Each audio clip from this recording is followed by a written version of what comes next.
ಶುಭಾಶಯಗಳನ್ನು ಕೋರುತ್ತಾ ವೇದಿಕೆ ಮೇಲೆ ಆಸೀನರಾದಂಥ ಎಲ್ಲ ಗಣ್ಯ ವ್ಯಕ್ತಿಗಳಿಗೂ ಹಾಗೂ ಪೋಷಕರಿಗೂ ಹಾಗೂ ನನ್ನ ಸಹೋದರ ಸಹೋದರಿಯರಿಗೂ ಸಹಪಾಠಿಗಳಿಗೂ ಮತ್ತೊಮ್ಮೆ ಈ ಕಾರ್ಯಕ್ರಮಕ್ಕೆ ಸ್ವಾಗತವನ್ನು ಕೋರುತ್ತೇನೆ.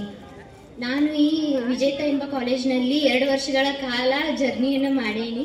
ಇಲ್ಲಿ ಎಷ್ಟಂದ್ರೆ ಒಂದು ನುಡಿಮುತ್ತನ್ನು ಹೇಳಕ್ಕೆ ಇಷ್ಟಪಡ್ತೀನಿ. ಕೂಡುವುದು ಸಹಜ, ಅಗಲುವುದು ಅನಿವಾರ್ಯ. ನಂದು ಸ್ಟೇಷನ್ ಬಂದೈತಿ, ಈಗ ನಾವು ಇಳ್ಕೊಳ್ಳೋ ಸಮಯ ಆಗೈತಿ.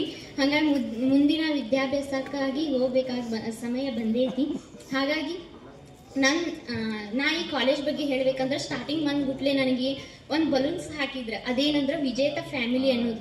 ಏನ್ ಬಿಡಪ್ಪ ಕಾಲೇಜ್, ನಮ್ಮ ಹೆಸರ ನೆನಪಿರ್ತೈತೋ ಇಲ್ಲ ಇವರಿಗೆ ಅಂತ ನಾವು ಮಾಡಿದ್ವಿ. ಆಮೇಲೆ ಗೊತ್ತಾಯ್ತು ನಮ್ಮ ಹೆಸರು ನೆನಪಿಡೋದಲ್ಲ, ನಮ್ಮ ಇರುವಂತಹ ಎಲ್ಲ ಆಲೋಚನೆಗಳನ್ನ ಅವ್ರ ತಲೆಯೊಳಗೆ ತುಂಬಿಕೊಂಡು ಮತ್ತೆ ನಮಗೇನೋ ಉತ್ಸಾಹ ತುಂಬ್ತಿದ್ರು. ನೀ ಇದನ್ನ ಮಾಡು, ನಿನ್ ಕೈಯಾಗಿದ್ದು ಆಗ್ತೈತಿ ಅನ್ನೋ ಒಂದು ಭರವಸೆಯನ್ನ ಕೊಡ್ತಿತ್ತಂತ ಈ ಕಾಲೇಜ್ನ ನಾ ಆಯ್ಕೆ ಮಾಡಿದ್ಕೊಂಡಿದ್ದು ನನ್ನ ಪುಣ್ಯ ಅಂತ ನಾ ಹೇಳಕ್ ಇಷ್ಟಪಡ್ತೀನಿ. ಮತ್ತೆ ರಮೇಶ್ ಸರ್ ಬಗ್ಗೆ ಹೇಳ್ಬೇಕಂದ್ರೆ ರಮೇಶ್ ಸರ್ ನನ್ನ ಸಂಬಂಧ ಹೆಂಗಂದ್ರೆ ತಂದಿ ಮಗಳ ಸಂಬಂಧ ಇದ್ದಂಗ. ಅವ್ರ ಸರ್ ಅಂದ್ರೆ ನಾ ಎಲ್ಲರ ಏನ್ರ ಜಾಸ್ತಿ ಓದಿಲ್ಲ ಅಂದ್ರೆ ನೀ ಈಗ ಓದೋದು ಕಡಿಮೆ ಮಾಡಿ, ಓದು ಇನ್ನೊಂಚು ನಿನ್ ಕೈಯಾಗ ಆಗ್ತೈತಿ, ನಿನ್ ಗುರಿ ನೀ ಸಾಧಿಸು ಅಂತ ಒಂದು ಭರವಸೆಯನ್ನ ತುಂಬ್ತಿದ್ರು. ಅಂತ ಮಾತನ್ನ ಆಡ್ತಿದ್ರು ಸರ್.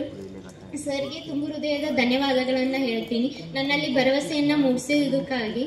ಹಾಗೆ ಎಲ್ಲ PCMB ಸರ್ಸ್ ಇರ್ಬೋದು, ಟೀಚರ್ಸ್ ಇರ್ಬೋದು, ಎಲ್ಲಾರು ನಮಗೂ ಸಪೋರ್ಟ್ ಮಾಡ್ತಿದ್ರು. ನೀ ಇದನ್ನ ಮಾಡು, ನಿನ್ ಕೈಯಾಗಿದ್ದ ಆಗ್ತೈತಿ ಅನ್ನೋ ಒಂದು ಭರವಸೆ ತುಂಬ್ತಿದ್ರಲ್ಲ. ಇಂಥ ಟೀಚರ್ಸನ್ನ ಪಡೆಯಾಕ ನಾ ಪುಣ್ಯ ಮಾಡೀನಿ ಅಂತ ಹೇಳಕ್ ಇಷ್ಟಪಡ್ತೀನಿ.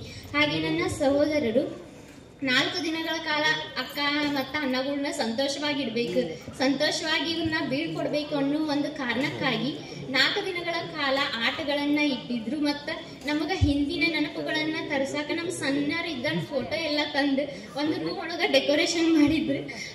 ಆ ಮೂಮೆಂಟನ್ನು ನಾ ಯಾವಾಗಲೂ ನನ್ನ ಜೀವನ ಎಂಬ ಬುತ್ತಿಯಲ್ಲಿ ಸದಾ ಚಿರಋಣಿಯಾಗಿ ಉಳಿತವಂತಂದು ಹೇಳಕ್ ಇಷ್ಟಪಡ್ತೀನಿ. ಹಾಗೆ ನನ್ನ ಸಹಪಾಠಿಗಳು, ನಾ ಕನ್ನಡ ಮೀಡಿಯಂ ಅಂತ ಹೇಳಕ್ ಈಗ ಇಷ್ಟಪಡಲ್ಲ, ಯಾಕಂದ್ರೆ ನನಗೂ ಈ ಸೈನ್ಸ್ ಅಂತ ಮಾಡಿ ನಂದ್ಮೇಲೆ ನನಗೂ ಭರವಸೆ ಐತಿ. ನಾ ಕನ್ನಡ ಮೀಡಿಯಂ ಆದ್ರೆ ಏನಾಯ್ತು, ಇಂಗ್ಲಿಷ್ ಮೀಡಿಯಂ ಆದ್ರೇನು, ನಮ್ ಗೋಲ್ ಏನಾಗಿರ್ಬೇಕು, ಒಂದೇ ಇರ್ಬೇಕು. ಅದನ್ನ ಸಾಧಿಸುವಂತ ಛಲ ಮಾತ್ರ ನಮ್ಮಲ್ಲಿ ಇರ್ಬೇಕು ಅನ್ನೋ ಒಂದು ಭರವಸೆ ಈ ವಿಜೇತ ಕಾಲೇಜ್ ನನಗೆ ಕೊಟ್ಟೈತಿ. ಆಮೇಲೆ ನನ್ನ ಸಹಪಾಠಿಗಳೆಲ್ಲರಿಗೂ ಧನ್ಯವಾದಗಳನ್ನ ಹೇಳ್ತೀನಿ. ಯಾಕಂದ್ರೆ ಒಂದೇನ್ರ ಕಾನ್ಸೆಪ್ಟ್ ಏನ್ರ ಕ್ಲಿಯರ್ ಆಗಿರಲ್ಲ ಅಂದ್ರೆ ಅದನ್ನು ಸಾಲ್ವ್ ಮಾಡಕ್ ಇರ್ಬೋದು, ಅದೆಲ್ಲ ಹೆಲ್ಪ್ ಮಾಡ್ಯಾರ. ಮತ್ತೆ ಏನೋ ಒಂದು ಸಮಾರಂಭ ಮಾಡ್ತಿರ್ಬೋದು, ಎಲ್ಲರೂ ಕೈ ಜೋಡಿಸ್ಯಾರ, ಅದೇ ಹೇಳಾಕ ಅವ್ರೆಲ್ಲರಿಗೂ ಧನ್ಯವಾದಗಳನ್ನ ಹೇಳ್ತೀನಿ. ಹಾಗೆ ಪೋಷಕರ ಬಗ್ಗೆನೂ ಹೇಳ್ಬೇಕು. ನಮ್ಮ ತಾಯಿ ಮತ್ತು ನಮ್ಮ ಅಕ್ಕಂದಿರು ಇವತ್ತು ಬಂದಿದ್ರು. ಏನೋ ಒಂದು ಮನೆ ಸಮಸ್ಯೆ ಬಂದಿದ್ದಕ್ಕೆ ಅವ್ರು ಹೋದ್ರು.